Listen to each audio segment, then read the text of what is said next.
This is not about E.T. I didn't come to talk to you about myself. Ain't nobody coming here to hear my bio, to hear what I accomplished. They're here to find out what they can accomplish. I want you to have money. I'm just saying, don't act like money is a PhD. It's not. It is the easiest part of wealth that you can accumulate. That's the one you can get the easiest. So let's not focus on that one since that's the easiest one. Let's try to get to the top, which is whole. You got a bag, a Louis bag with millions of dollars in the Louis bag? You're not whole. You look at the rapper, my man just got some money. He got it all of it right there. He looking to get robbed. I'm like, bro, you just got robbed me all over you. You don't like these environments because you just want to be the sweet you. You don't like these environments because you don't want to deal with the part of you that, you want to show people the house and the cars. You want to show people the bank account and the stuff.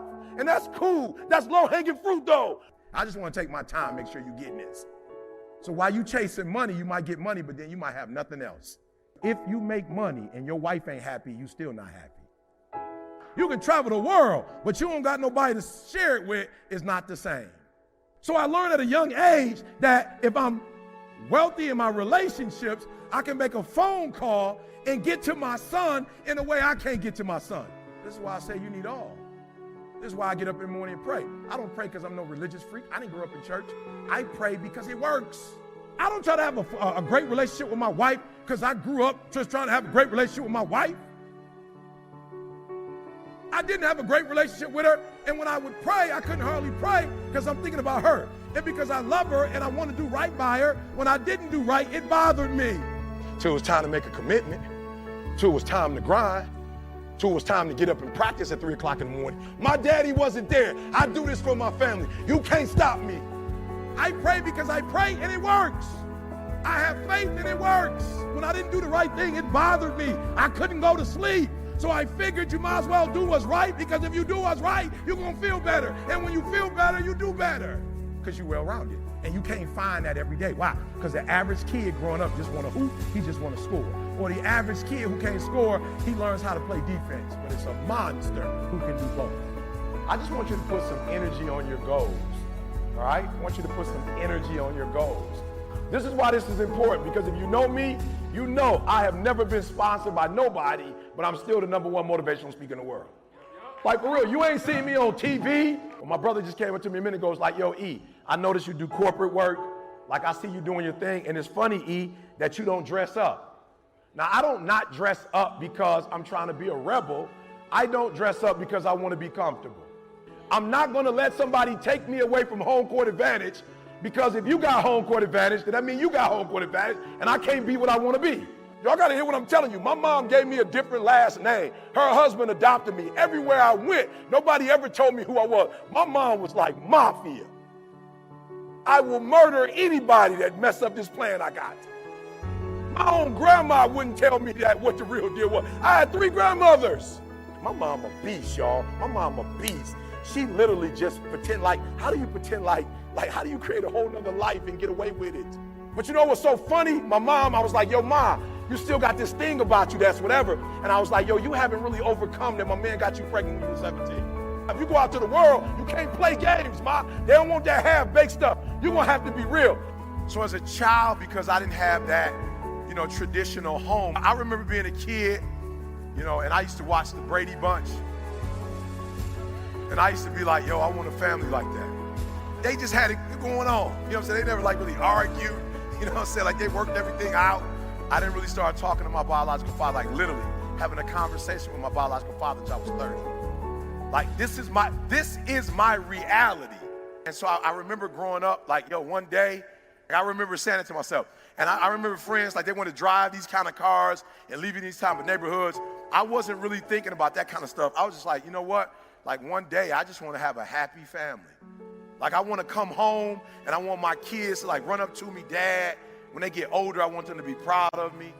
I'm gonna put them through college. Like, they're gonna go to, these big colleges and whatever. And I had dreams, right? I had dreams. And I know a lot of you are adults and you're adulting. And sometimes you don't have time for dreams and goals and stuff, right? But I want you to do me a favor. Like, don't let life do you like that. Like, don't let life put you in a situation where You are helping somebody else make their dreams become a reality. You forgot you have your own. Like, don't do that. Don't get so caught up giving some job 30, 40, 50, 60 hours of your day that you don't have any time left for yourself. Don't let life put you in a circumstance or a situation where you stop dreaming. And so what we're going to do right now, we're going to get back to the basics. That the first commandment, the first one in Genesis, was I was commissioned to be fruitful.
To multiply. Like, that's what I was commissioned to do. Like, that's the command. When I wake up every day, like, I claim that. Those of you who watch people on TV and you go, oh, and you admire them and you love them, and some of you watch so much TV because you really want to live your dreams through somebody else. You're not ready to do the work. I want you to write down those dreams and goals that you still have that you have not accomplished. I want you to write them down. Now do me a favor, don't adult me, don't life me. I'm not interested right now in reality. I don't want to talk about reality right now. Don't do that. We're not doing that right now. I remember CJ, he's the president of my organization, and CJ and I used to talk, and I was like, CJ, that's not real. And he said, E, don't let the truth mess up a good story. I'm not interested in how much your student loans are. I'm not interested. Because your student loans are sucking your dream.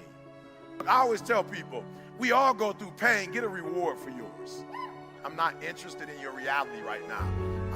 I want you to get back to your dreams. And I want you to write down on the other side what's keeping you from those, and just be real. Because what's keeping you from that, we're going to have to talk about that, and we're going to have to deal with that today, and we're going to have to finish that for the rest of our lives. You know, we all go through pain. We all go through pain. We all go through something. You can't let that thing that devastated you in 1989, the thing that devastated you in 1996, 2001. Like, you can't wake up every day to 2001. 2001 was a tragedy, yes, it was, but you can't stay there. You can't keep waking up to that. I wouldn't have time to tell you about all the trauma that I went through in my life, but I just figured since I went through so much trauma,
trauma to make all my dreams become a reality.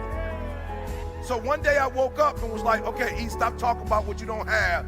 You need to know what you don't know so you can get to where you're trying to get to. I remember before being in that room with Warren Buffett, I'd never even thought about making that kind of money. So I get in the room with Warren Buffett, and what blows my mind is that he's human. You know what I'm saying? Like, when you see celebrities, they always photoshopped. He didn't come in with an Italian suit on.